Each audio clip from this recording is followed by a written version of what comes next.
will you call it, contentious issue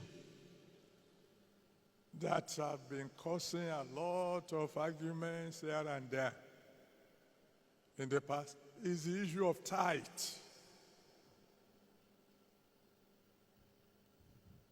So I made up my mind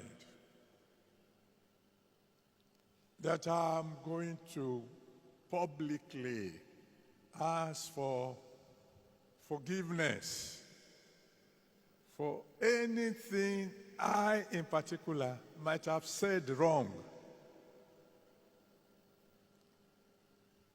about tithing.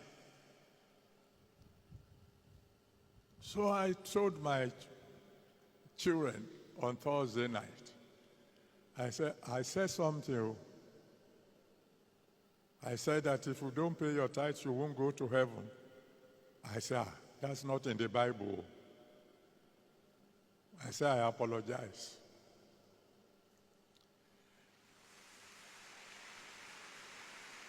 I said, what is in the Bible is that you are to follow peace with all men and holiness, without which no man shall see God. Within an hour, it was already in the internet that Pastor Adeboye says, don't pay tithes. I didn't say that. Fortunately, everything I said is on record. I went forward to tell my people, I say it is wrong to tie you down to 10% at a time when, by the grace of God, you should be far, far, far above 10%. I told them a story, not a new story, a story they have had several times, that several years ago, I went to Tulsa to attend Kenneth Hagin's camp meeting.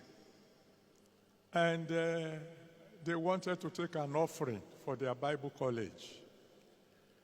And one man came to the altar together with his wife and asked for permission to speak. And they gave him the microphone. And he said, I beg all of you who are here today, give very well, because whatever all of you give, that's what my wife and I alone will give. And we were about 17,000 people. What is this man saying? He said, anything all of you put together can give. That's what my wife and I alone will give. So some people say, this man is in trouble. Those who didn't want to give before now began to give. At the end, he said they should count everything. They counted, and it was $3.5 million that was contributed. They announced it. And we thought, hey, you are the one who got yourself into trouble. He took the microphone and said, brethren, is this all you can do? So I said, this man knows something I don't know. As soon as the service ended, I cornered him. Sir, please, I am from Africa. I came all the way from Africa. Tell me your secret. Because you must know something that I don't know for you to do this kind of thing. He said, you want to know? I said, yes, sir. He said, 5 years ago, I started a business with $500. And I told God, this is your business. You are my senior partner. I will not insult you by giving you 10%. I will give you 90%, and I will make do with the remaining 10%. So it's up to you to bless the business. He said that was 5 years ago. He said this year, the turnover of that little company is $50 million. Hey? I said, thank you very much. And I came back home. And from that day onward, I began to increase the percentage I give to God. I told those of my friends who were around, oh, this is what I learned over there. Today, I am not close to 90%, but I'm far from 10%. I'm telling you the story I told my children on Thursday. So I said it is wrong to tie you down to 10% when God would have taken you to a higher percentage.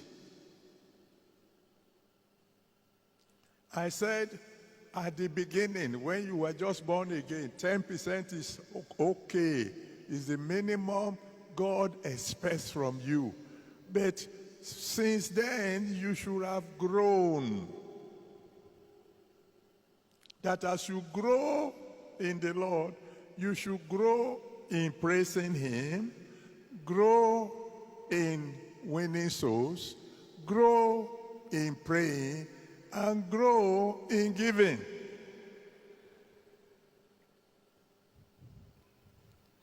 In other words, I said the minimum for beginners is what God calls 10%. So I told my young ones, I said, so from now on, begin to increase what you give to God.